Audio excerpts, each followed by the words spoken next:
Hi friends, welcome to star publication.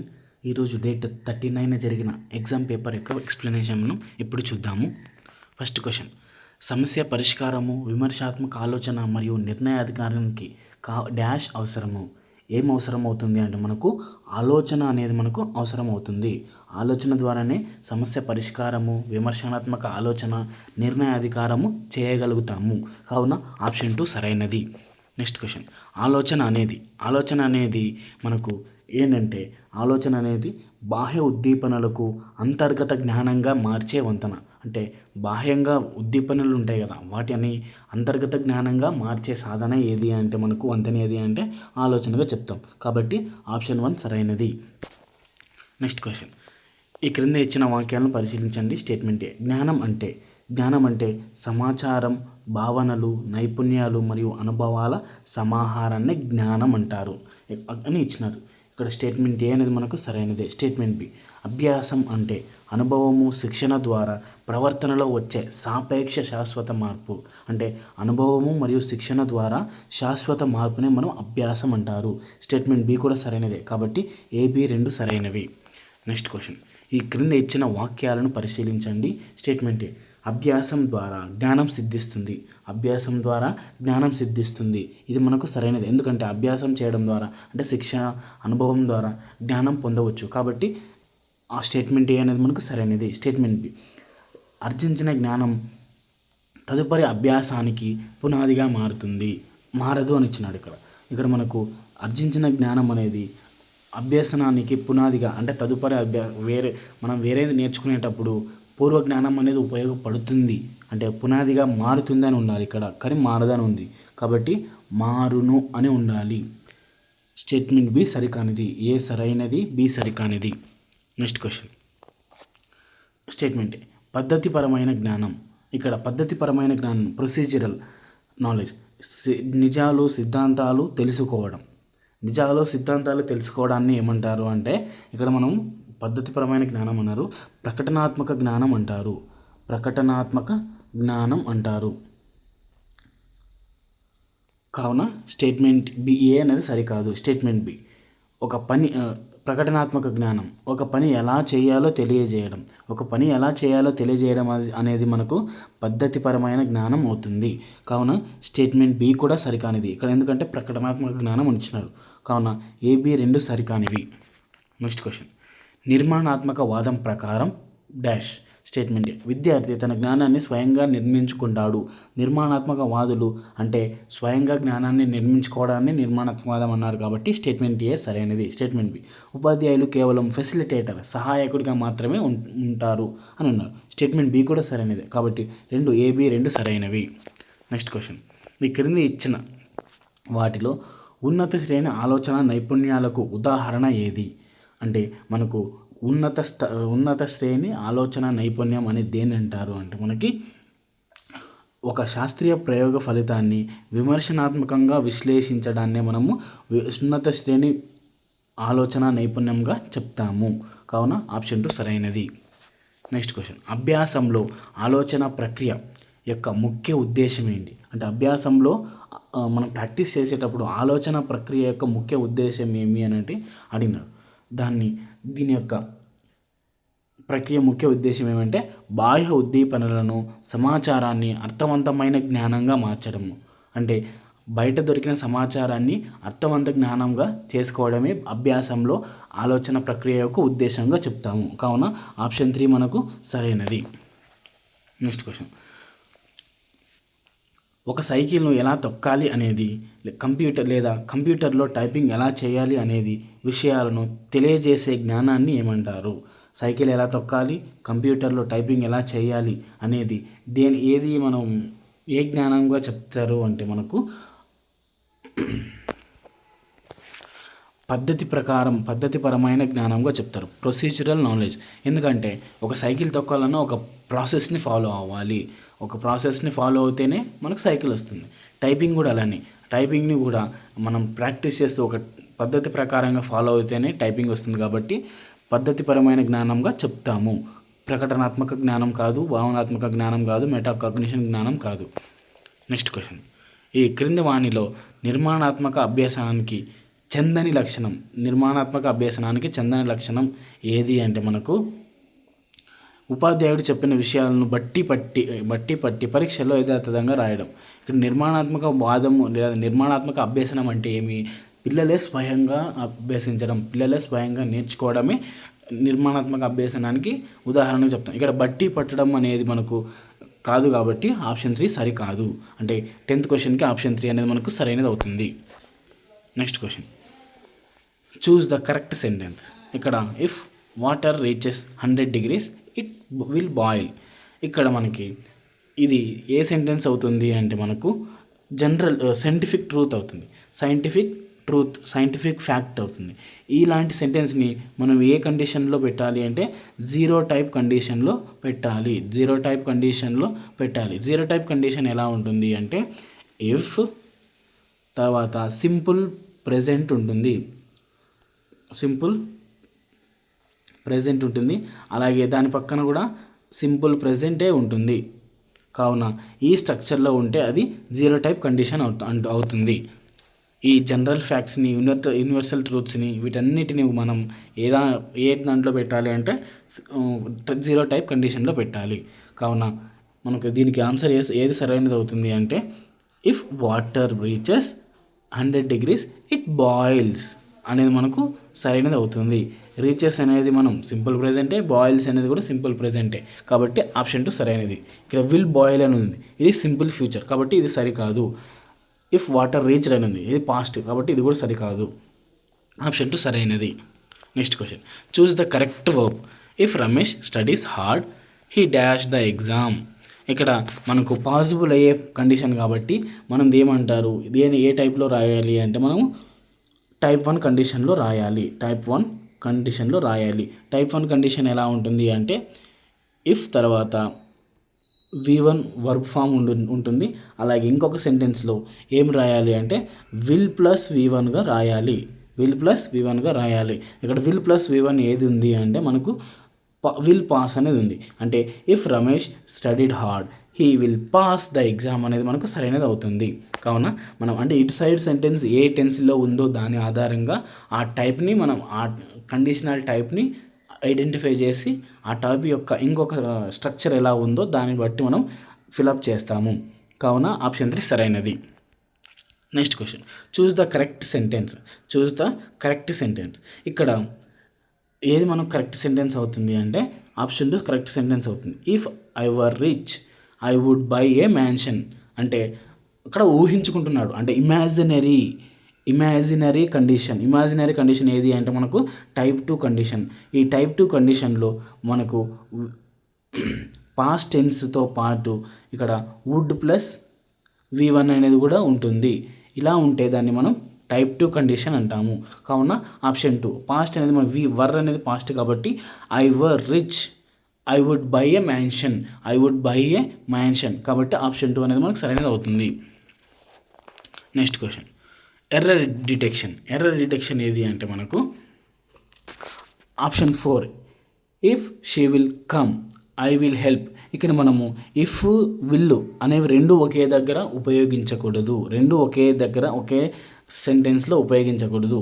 కామ పెట్టి ఇటు side మనం ఉపయోగించవచ్చు. కాబట్టి ఇఫ్ విల్ అనేది ఒకే సెంటెన్స్లో ఒకే దగ్గర ఉపయోగించకూడదు. ఇఫ్ అని ఉపయోగించిన తర్వాత విల్ అని ఉపయోగించకూడదు. కావున ఆప్షన్ 4 మనకు ఎర్రర్గా చెప్తాము. మిగిలిన అన్ని సెంటెన్స్లు మనకు సరైనవే.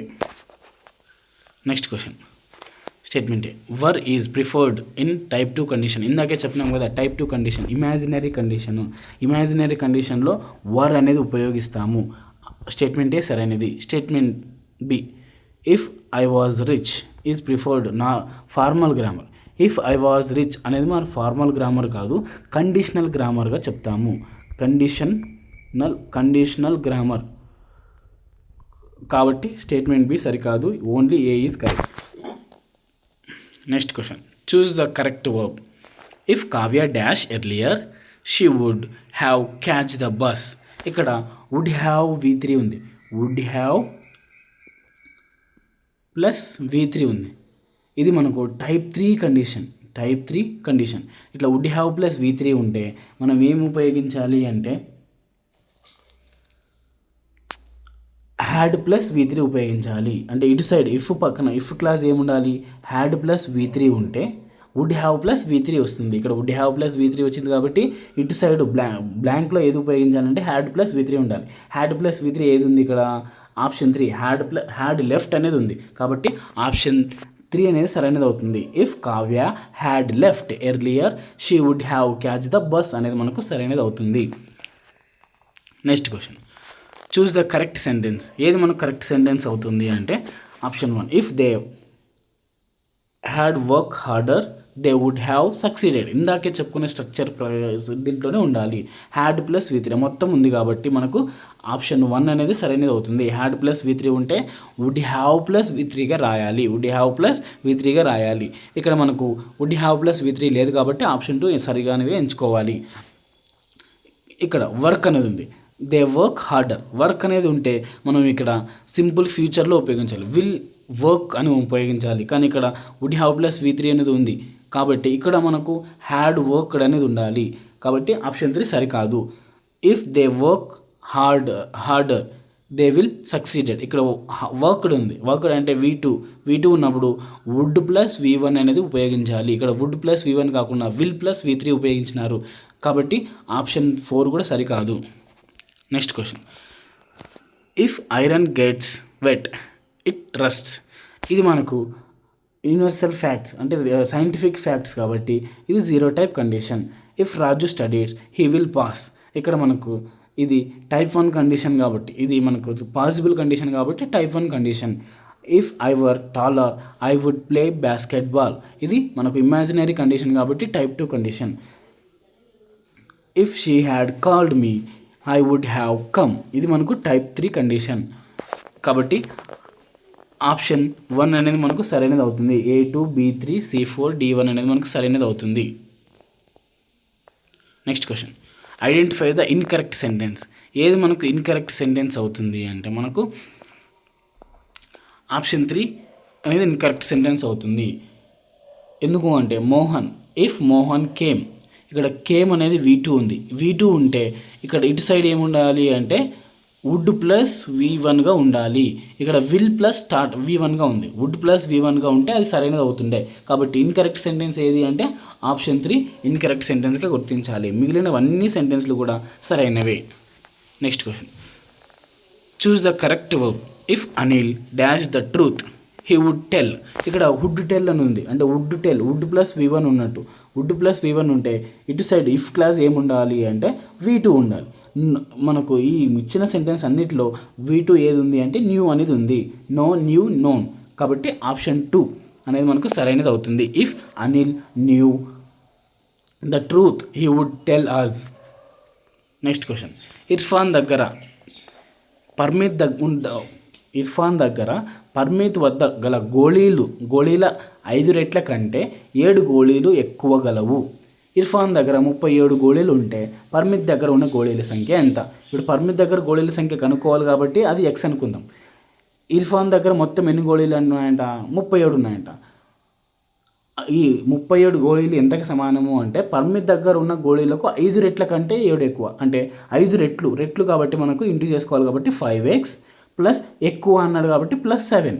ఇది మనకు పర్మిత్ దగ్గర ఇర్ఫాన్ దగ్గర ఉన్న గోళీలు ఇచ్చిన డేటా ప్రకారము 37 ఇచ్చినాడు కాబట్టి =37. ఇవి రెండు ఈక్వల్ కాబట్టి ఓకే. 5x +7 అవతల పోతే -7. 37 - 7 చేస్తే 30 కాబట్టి 30. 5 1 = 5 6 = 30 అంటే ఆప్షన్ 1 సరైనది. నెక్స్ట్ క్వశ్చన్, లక్ష్మి తండ్రికి 49 సంవత్సరాలు. లక్ష్మి తండ్రికి 49 సంవత్సరాల తండ్రి వయస్సు లక్ష్మి వయస్సు యొక్క 3 రెట్ల కంటే 4 సంవత్సరాలు ఎక్కువ ఉంది. ఇప్పుడు లక్ష్మి వయస్సు ఎంత? మనం లక్ష్మి వయస్సుని X అనుకుందాము. లక్ష్మి తండ్రి వయస్సు డేటా ప్రకారం 49 సంవత్సరాలు ఇచ్చినాడు. ఓకేనా? ఇప్పుడు తండ్రి వయస్సు లక్ష్మి వయస్సు యొక్క 3 రెట్ల కంటే 4 సంవత్సరాలు ఎక్కువ. అంటే లక్ష్మి వయస్సుని X అనుకున్నాం కాబట్టి తండ్రి వయస్సు 3 రెట్ల కంటే 4 ఎక్కువ. అది మనకు తండ్రి వయస్సుకు సమానము అంటే 49కి సమానము. 3x + 4 = 49. అప్పుడు 3x = -4 అవుతే మనకు 49 - 4 చేస్తే 45 అవుతుంది. 3 1 = 3 5 అంటే 15 అనేది మనకు సరైనది అవుతుంది.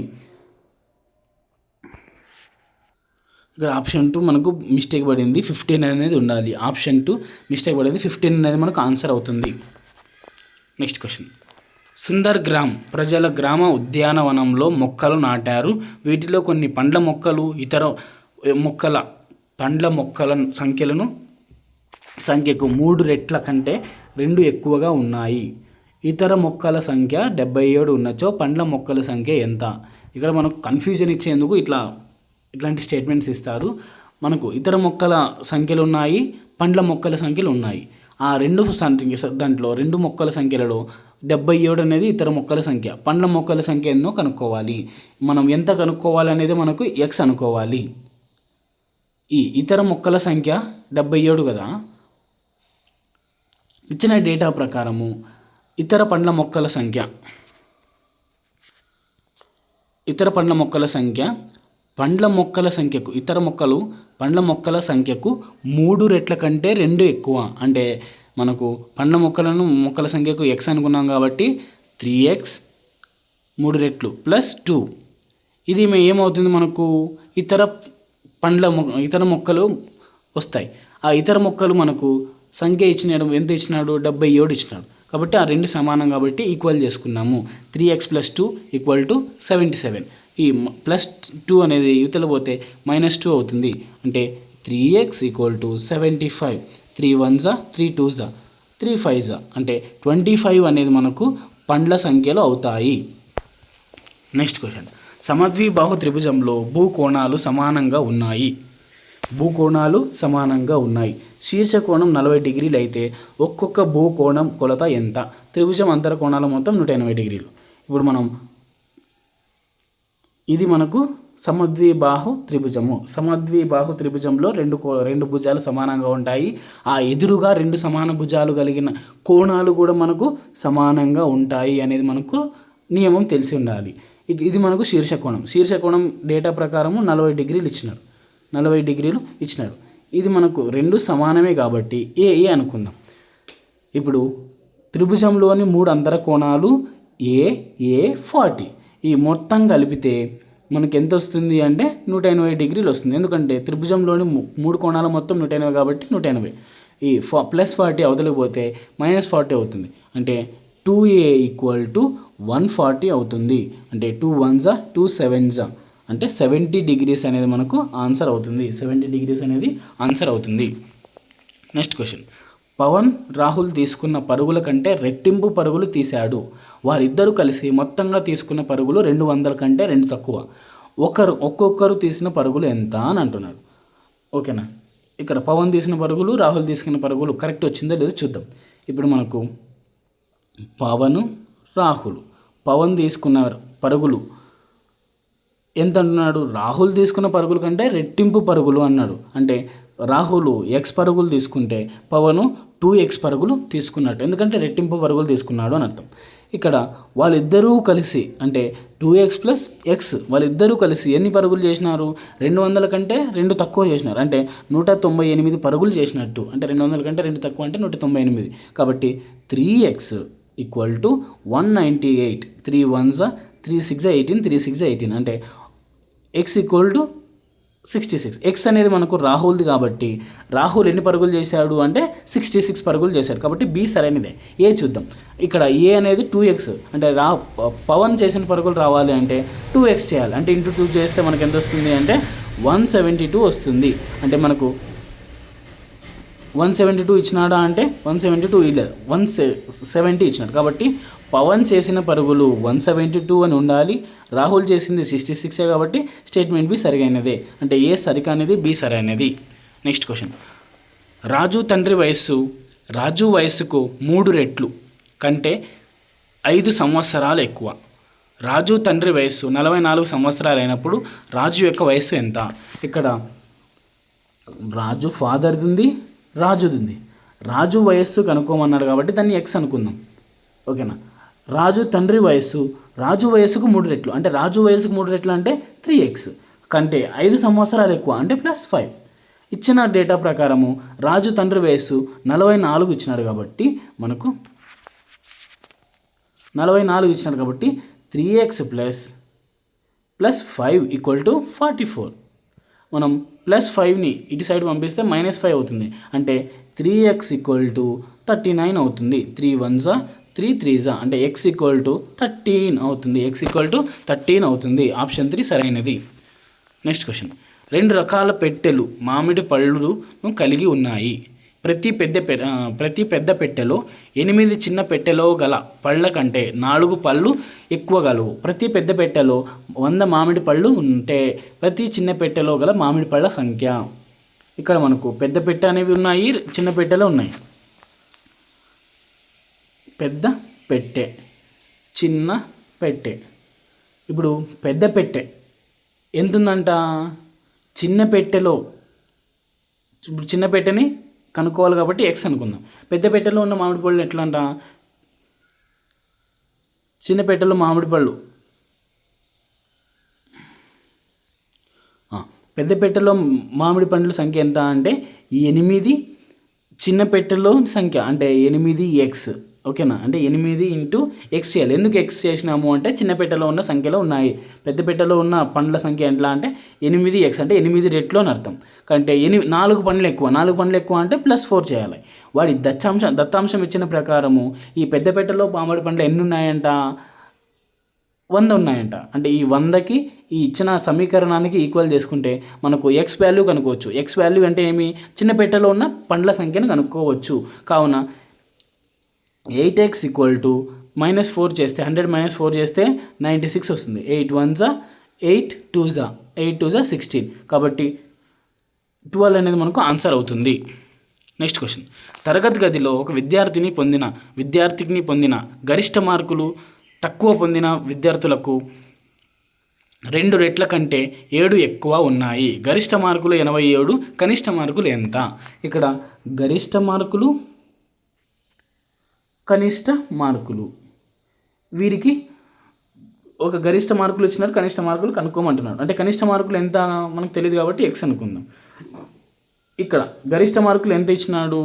గరిష్ట మార్కులు తక్కువ పొందిన మార్కులకు 2 రెట్ల కంటే 7 ఎక్కువ. అంటే తక్కువ కనిష్ట మార్కులు పొందింది x కాబట్టి 2 రెట్లు ఎక్కువ అంటే 2x. ఎంత ఎక్కువ? 7 ఎక్కువ అంటే 2x + 7. ఇచ్చిన దత్తాంశం ప్రకారము గరిష్ట మార్కులు అంటే 87 కాబట్టి ఈక్వల్ టు 87.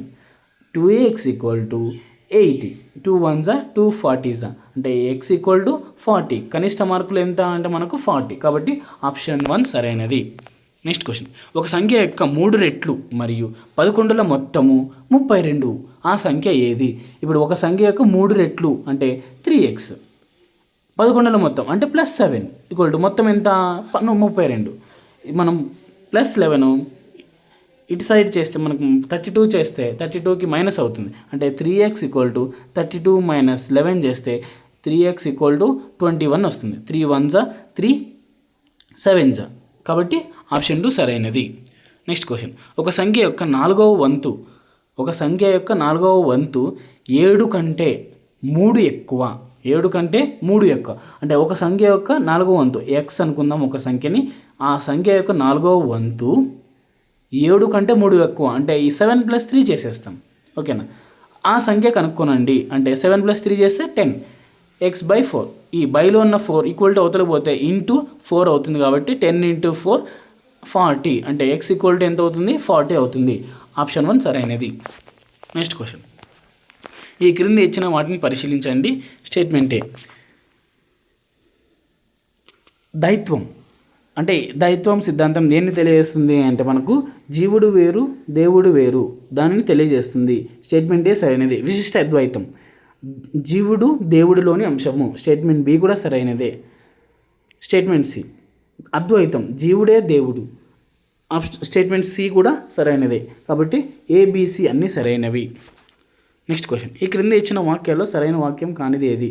మనం ఈ క్రింద ఇచ్చిన వాక్యాల్లో సరైన వాక్యం కానిది ఏది అంటే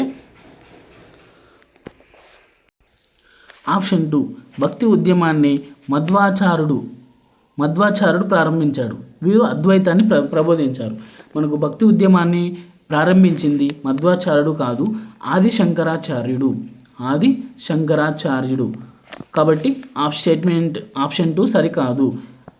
ఈ మధ్వాచార్యుడు ఏ సిద్ధాంతాన్ని చేసినాడు అంటే దైత్వ సిద్ధాంతాన్ని ప్రతిపాదించాడు.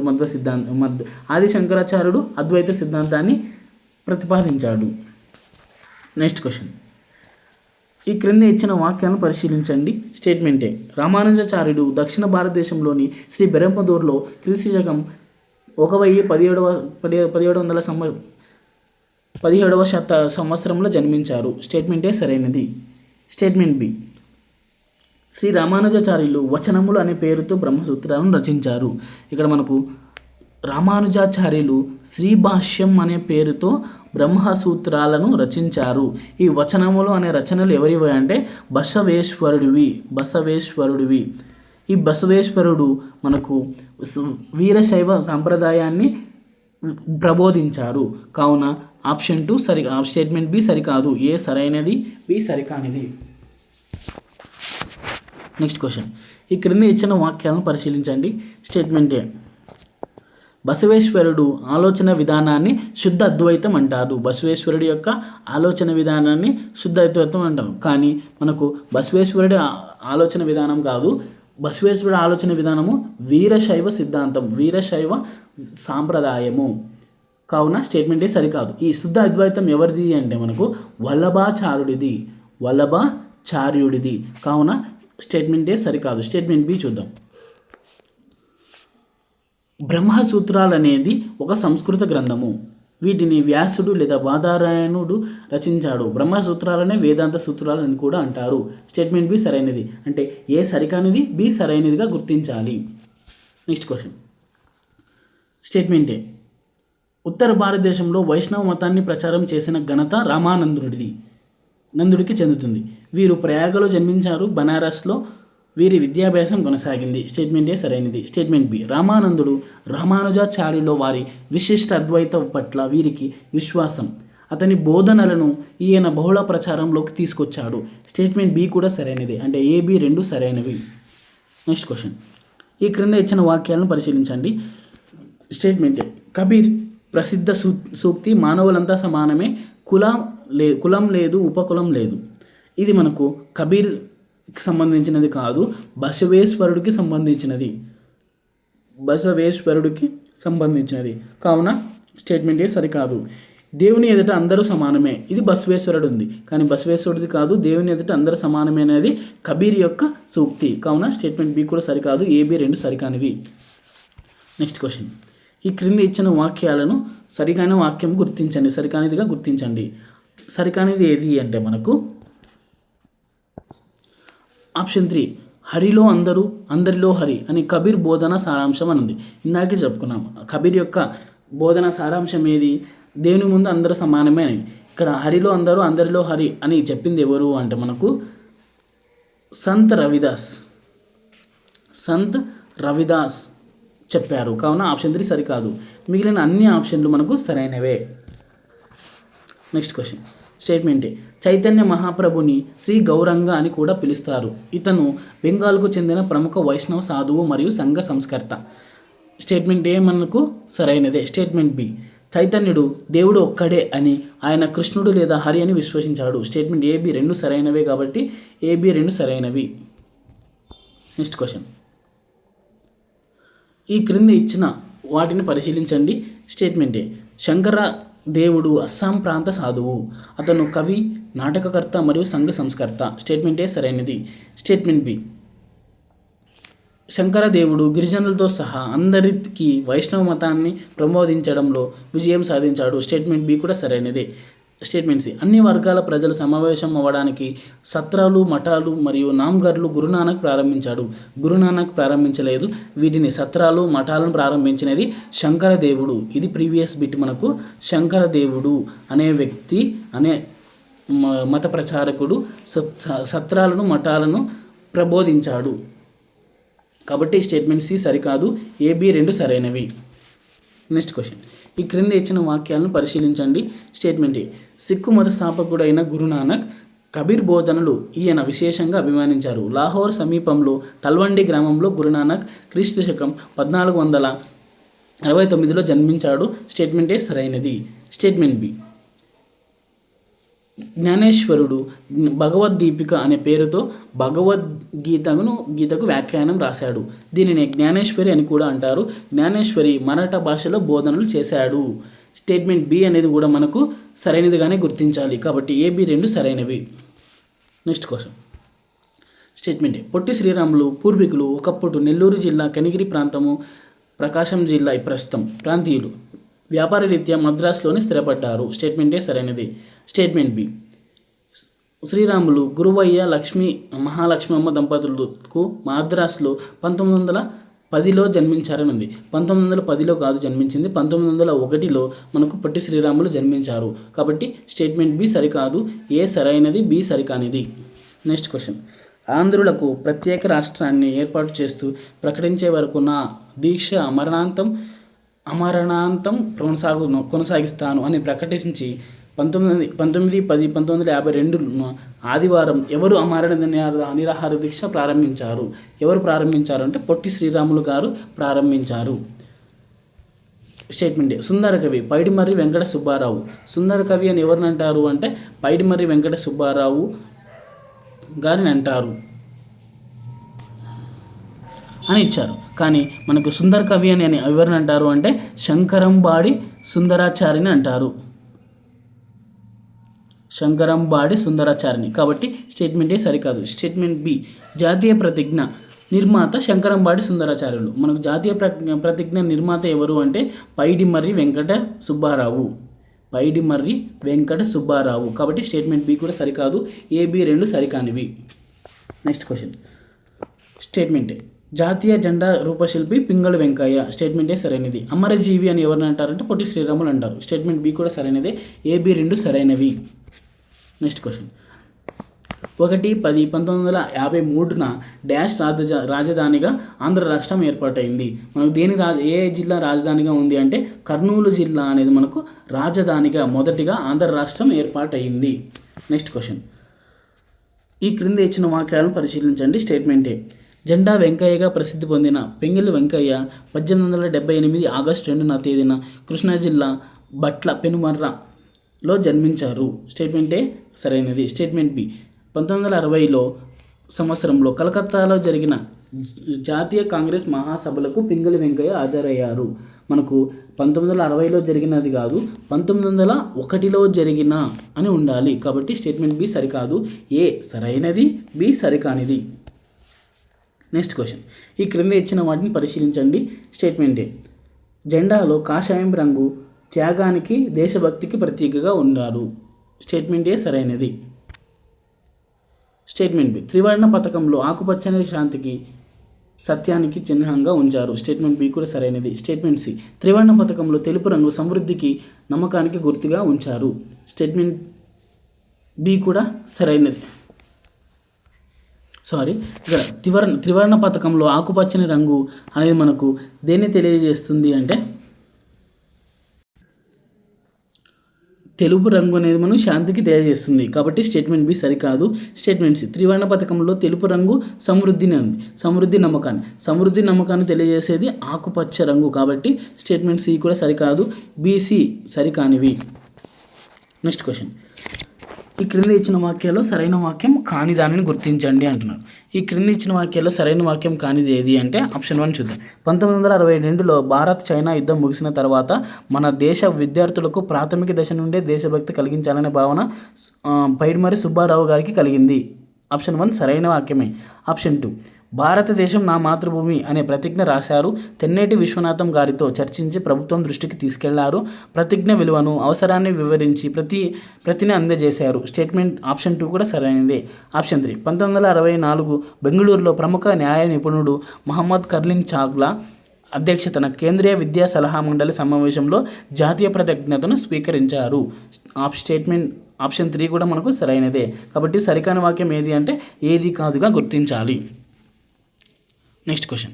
ఈ క్రింద ఇచ్చిన వాక్యాల్లో సరైన వాక్యం ఏది? ఆప్షన్ 1 పైడిమర్రి వెంకట సుబ్బారావు నల్గొండ జిల్లాలో అనపర్తి గ్రామంలో 1916 జూన్ 10న వెంకటరామయ్య రాంబాయమ్మలకు జన్మించారు. ఆప్షన్ 1 మనకు సరైనదే. ఆప్షన్ 2 బాల్యంలోనే పైడిమర్రి వెంకట సుబ్బారావు తన తల్లి రామాయణ మహాభారతాలు చెప్పేది. బాల్యంలోనే దేశభక్తి బీజాలు పడ్డాయి. ఆప్షన్ 2 కూడా సరైనదే. ఆప్షన్ 3 పైడిమర్రి వెంకట సుబ్బారావు గారు 1962లో విశాఖపట్నంలో ట్రెజరీ అధికారిగా పనిచేశారు. ఆప్షన్ 3 కూడా సరైనది. అంటే సరైన వాక్యం ఏవి అంటే పైవన్నీ. నెక్స్ట్, ఇప్పుడు మొదలు పెడితే ఎప్పటికీ వదులుతాడు అన్నది నువ్వే కదా. నేను మాట్లాడడం ప్రారంభించి ఆపేలోపే నీ అంతటి నువ్వు లేచి వెళ్ళగలిగితే వెళ్ళిపో. సవాల్ అన్నది ఎవరు అంటే మనకు సుందరకవి అయిన శంకరంబాడి సుందరాచారి. ఆప్షన్ 1 సరైనది. ఇది మనకు ఈరోజు సంబంధించిన ఎగ్జామ్ పేపర్ ఎక్స్ప్లెనేషను. ఈ వీడియో నచ్చినట్లయితే లైక్ చేయండి, అలాగే సబ్స్క్రైబ్ చేసుకోండి. ఇలాంటి ఫ్రీ ఎగ్జామ్ సిరీస్ని అందరూ ఉపయోగించుకోవడానికి మీ ఫ్రెండ్స్ అందరికీ షేర్ చేయండి. ఈ ఎగ్జామ్స్ ఎలా రాయాలి అంటే 9966883021 అనే నంబర్కి ఎగ్జామ్ సిరీస్ అని మెసేజ్ సెండ్ చేయండి. మేము గ్రూప్లో యాడ్ చేస్తాము. మీరు ఫ్రీగా డిఎస్సి జరిగేంత వరకు ఫ్రీగా ఎగ్జామ్ సిరీస్ రాసుకోవచ్చు. Thank you so much.